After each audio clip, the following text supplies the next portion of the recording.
अस्सलामुअलैकुम, this is me इज़वाराज। इस video में आज मैं आपको डाइजेस्टिव सिस्टम के बारे में बताऊंगी कि बेसिकली डाइजेस्टिव सिस्टम होता क्या है, कहाँ से शुरू होता है, कहाँ ख़त्म होता है और हर प्रोसेस में बीच में क्या क्या होता है, पूरा ब्रीफली पढ़ेंगे। वीडियो पूरी देखिएगा। Let's start.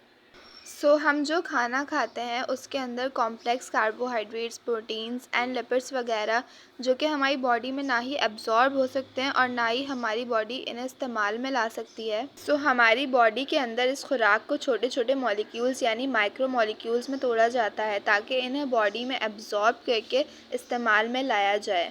इस अमल के ज़रिए खुराक को छोटे छोटे मॉलिक्यूल्स में तोड़ा जाता है जिसे डाइजेशन कहते हैं। इस खुराक की डाइजेशन के लिए हमारे अंदर मौजूद होता है digestive system. Basically digestive system बहुत सारे ऑर्गन्स पर बेस्ड होता है। ये ऑर्गन्स फूड को डाइजेस्ट करने में इन्वॉल्व होते हैं। इसके साथ हमारे डाइजेस्टिव सिस्टम से फूड डाइजेस्ट होने के बाद ब्लड के अंदर एब्जॉर्ब होता है और वो ब्लड इस फूड को पूरी बॉडी में ट्रांसपोर्ट करता है। डाइजेस्टिव सिस्टम के मुख्तलिफ ऑर्गन्स में सबसे पहले है mouth, pharynx, oesophagus, stomach, small intestine, large intestine, rectum और फिर एनस। इसी के साथ लिवर, पैनक्रियास और गॉल ब्लैडर भी हमारे डाइजेस्टिव सिस्टम के पार्ट हैं। याद रहे ये एक लॉन्ग ट्यूब होती है जिसमें mouth, pharynx, oesophagus, stomach, small intestine, large intestine, rectum और एनस आ जाते हैं।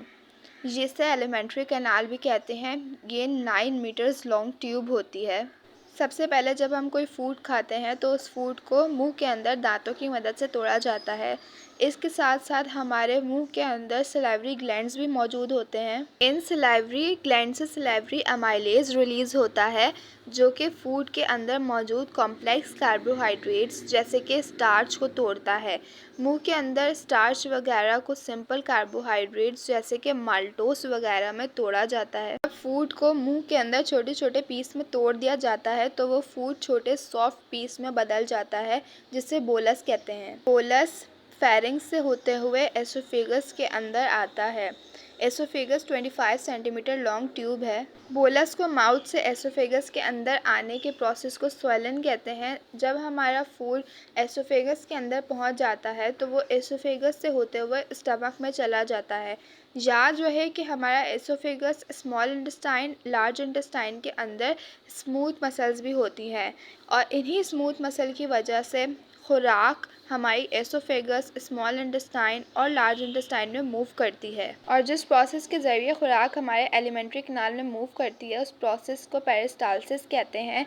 जब खुराक हमारे स्टमक के अंदर पहुंच जाती है तो हमारे स्टमक के अंदर गैस्ट्रिक ग्लैंड्स प्रेजेंट होते हैं जहां से गैस्ट्रिक जूस रिलीज़ होता है। इसी जूस के अंदर पेप्सिन एंजाइम्स प्रेजेंट होते हैं जो खुराक के अंदर मौजूद प्रोटीन को डाइजेस्ट करते हैं। इसी के साथ गैस्ट्रिक जूस के अंदर एक एसिड प्रेजेंट होता है जिसे HCl कहते हैं जो खुराक के अंदर प्रेजेंट बैक्टीरिया और जर्म्स को मारता है। इसी के साथ हमारे स्टमक का काम खुराक को स्टोर करना भी है। जब खुराक को मैदे के अंदर पार्शियली तौर पर डाइजेस्ट कर दिया जाता है खुराक थिक लिक्विड में कन्वर्ट हो जाती है जिसे कायम कहते हैं। फिर वो कायम थोड़ा थोड़ा करके स्मॉल इंटेस्टाइन के अंदर एंटर होता है। स्मॉल इंटेस्टाइन जिसे छोटी आंत भी कहते हैं हमारे स्टमक के साथ जुड़ी हुई होती है। फिर जब खुराक स्मॉल इंटेस्टाइन के अंदर पहुंच जाती है तो उस खुराक को मज़ीद डाइजेस्ट किया जाता है। रखिएगा स्मॉल इंटेस्टाइन का पहला पोर्शन ड्यूडेनम है। ड्यूडेनम स्टमक से खुराक को रिसीव करता है। इसी के साथ ड्यूडेनम के अंदर 2 और ग्लैंड्स की सिक्रीशन भी होती है। लिवर से बाइल और पैनक्रियास से पैनक्रियाटिक जूस ड्यूडेनम के अंदर रिलीज़ होता है। बाइल ग्रीन कलर का लिक्विड है जो लिवर के अंदर बनता है और गैल ब्लैडर में स्टोर होता है। डाइजेशन के प्रोसेस के दौरान ये बाइल गैल ब्लैडर से ड्यूडेनम के अंदर रिलीज़ होता है। वो ड्यूडेनम के अंदर मौजूद बड़े लिपिड्स को छोटे छोटे पार्टिकल्स में तोड़ता है। उन लिपिड्स को इजीली एंजाइम की मदद से डाइजेस्ट किया जाए। इसके साथ पैनक्रियास से पैनक्रियाटिक जूस भी ड्यूडेनम के अंदर रिलीज़ होता है। इस पैनक्रियाटिक जूस के अंदर पैनक्रियाटिक अमाइलेज, पैनक्रियाटिक लिपेज और ट्रिप्सिनोजन ये मुख्तलिफ एंजाइम पैनक्रियाटिक जूस के अंदर प्रेजेंट होते हैं। पैनक्रियाटिक अमाइलेज कार्बोहाइड्रेट्स को तोड़ता है। पैनक्रियाटिक लिपेज लिपिड्स को फैटी एसिड और ग्लिसरॉल में तोड़ता है और इसी के साथ साथ ट्रिप्सिनोजन प्रोटीन की डाइजेशन करता है। ड्यूडेनम इलियम के बाद ये फूड स्मॉल इंटेस्टाइन के अगले पार्ट यानी जिजीनम में मूव करता है। जिजीनम के बाद ये फूड स्मॉल इंटेस्टाइन के तीसरे पार्ट इलियम में मूव करते हैं।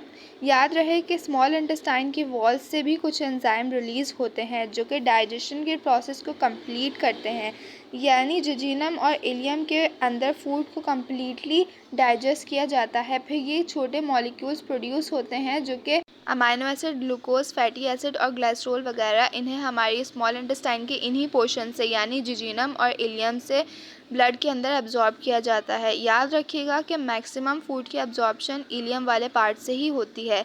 इसके बाद वो खुराक जो एब्जॉर्ब नहीं होती, जो वेस्ट बच जाता है, वो हमारी इलियम से लार्ज इंटेस्टाइन में मूव करता है। लार्ज इंटेस्टाइन से वेस्ट में से वाटर और कुछ वाइटामिन को ब्लड के अंदर एब्जॉर्ब कर लिया जाता है।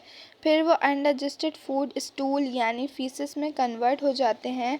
फिर ये स्टूल लार्ज इंटेस्टाइन से रेक्टम के अंदर आता है जहाँ इसे स्टोर किया जाता है। फिर फीसिस या स्टूल को लार्ज इंटेस्टाइन से रिलीज़ कर दिया जाता है। आई होप आपको ये वीडियो अच्छी लगी होगी। अगर ये वीडियो आपको अच्छी लगी है और एक आपके लिए इन्फॉर्मेटिव है तो प्लीज़ इस वीडियो को लाइक कर दें और चैनल को सब्सक्राइब भी कर दें।